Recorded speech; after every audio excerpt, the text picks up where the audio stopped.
After a full year of commercial-free listening, the Observable Unknown is now quietly opening its doors to a select circle of sponsors. We are considering both private patrons and public-facing business partnerships, with several levels of support available for individuals, organizations, and brands whose values suit the character of the show. If you'd like to discuss sponsoring the Observable Unknown, you may text me directly at 336-675-5836 or email Dr. Ray at theobservableunknown.com. Discretion is welcome, and curiosity is encouraged.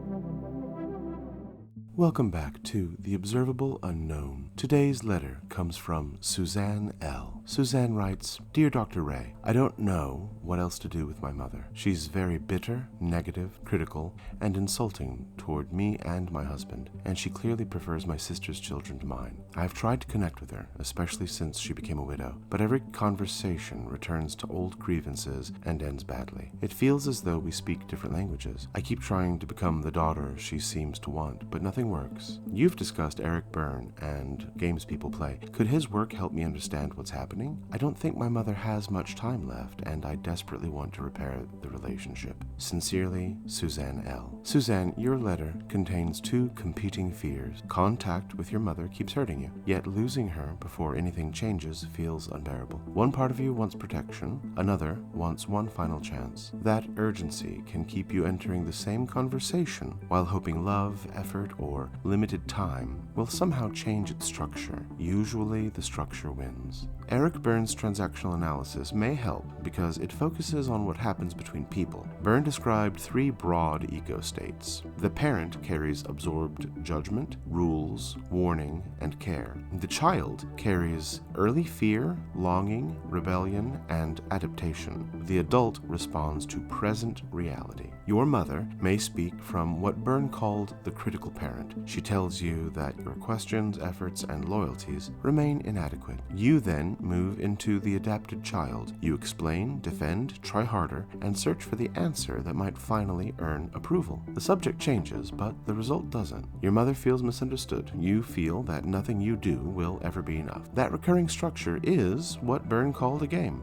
A game isn't always conscious manipulation, it's an interaction that repeatedly travels toward a familiar emotional ending. The way out isn't to perform your role more beautifully, it's to stop taking it automatically. My book, The Cost of the Move, Scripts, Bodies, Consequences, and Exit Strategies, begins where Berne's catalog leaves off. Berne helps us identify the game. Through The Cost of the Move, I ask what keeps the pattern alive, what each person's habitual move protects, what it costs, and how someone can exit without creating another version of the same conflict. Your explaining may once have helped preserve connection. Her criticism may protect control, authority, or distance. Now both moves maintain a painful equilibrium. So ask, what does this pattern keep stable, and what is it costing everyone? You wrote that you're trying to become the daughter your mother always wanted. That sentence reveals the trap. You aren't meeting her as one adult meeting another. You're auditioning, and every conversation becomes another review. By engaging her, you allow her to keep litigating the past. Love can't remain healthy when one person performs and the other decides whether the performance was sufficient. Change the goal. Don't enter the next conversation trying to win approval or resolve the entire past. Try to create one bounded encounter between two adults, perhaps 20 minutes, maybe less. You might say, "Mom, I want a relationship with you, but when our conversations become insulting or when my husband and children are criticized, I'm going to end the conversation and try again another day. I'm not punishing you, I'm trying to give us a chance to speak more kindly." Then practice it. If she becomes insulting, don't defend yourself for 40 minutes. Don't answer every grievance. Just say, "I want to speak with you, but I won't continue while we're talking this way. I'll call again Sunday." Then end the conversation calmly. In The Cost of the Move, this is a minimal declarative boundary. It doesn't try to win the argument, it only interrupts the script. The re-entry point matters. Saying, "I'll call Sunday" distinguishes a boundary from abandonment. timing matters too. Insight offered during escalation becomes more fuel. Leave before the conversation reaches its familiar ending. Then return when both nervous systems are calmer. You may also give the past a specific kind of container. Say, I know there are things from the past that still hurt you. I'm willing to spend one conversation listening to what matters the most, but we can't reopen every injury every time we speak. Some of our relationship has to belong to the present. She may accept that invitation, or she may turn it into another prosecution. Her response will show you what kind of relationship is actually possible. You might also change how you approach what matters to her. Your questions may be sincere, but she may hear analysis when she wants witness. Instead of asking several questions, try, tell me what you most wish I understood. Then reflect one thing back. What I hear is that this mattered because... Listening isn't confession, and understanding isn't agreement. The moment she becomes insulting, the listening ends. Your husband and children also deserve protection. Children notice preference, contempt, comparison, and exclusion. Your wish to repair things with your mother can't require them to absorb the same wound. If she treats them unkindly, visits may need to become shorter, more structured, or supervised closely enough that you can intervene. Repair with one generation shouldn't be purchased through injury to the next. You're afraid time is running out. That fear is real, but limited time doesn't require unlimited tolerance. Late life reconciliation may not become complete or cinematic. The available repair may be a peaceful cup of coffee, a short call without accusation, a photograph shared, or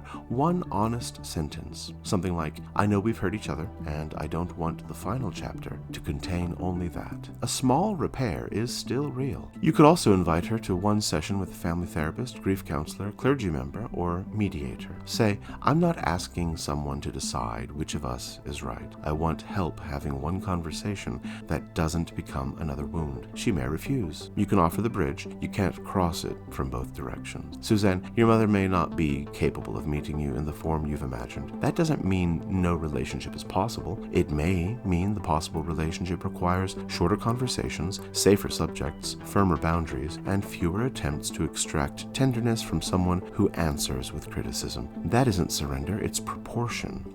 Eric Berne can help you recognize the game. My book, The Cost of the Move, asks you to notice the script, the bodily state that activates it, the price of remaining inside it, and the timing of a clean exit. Your task isn't to win, it's to stop making the move that guarantees the old ending. Speak from the adult. Offer one honest bridge. Refuse contempt without becoming contemptuous. Protect your children and your husband. Leave room for grief. And measure repair not by whether your mother finally becomes the woman you needed, but by whether you can meet her without disappearing. If this mailbag helped you recognize a painful family game, or the cost of the move you keep making inside it, make that known. Leave a rating or a review, not for recognition, for signal. So someone who has spent a lifetime auditioning for love may finally enter the room as themselves. Until next time, remember, you don't become what you feel, you become what you return to. And what you return to returns as you.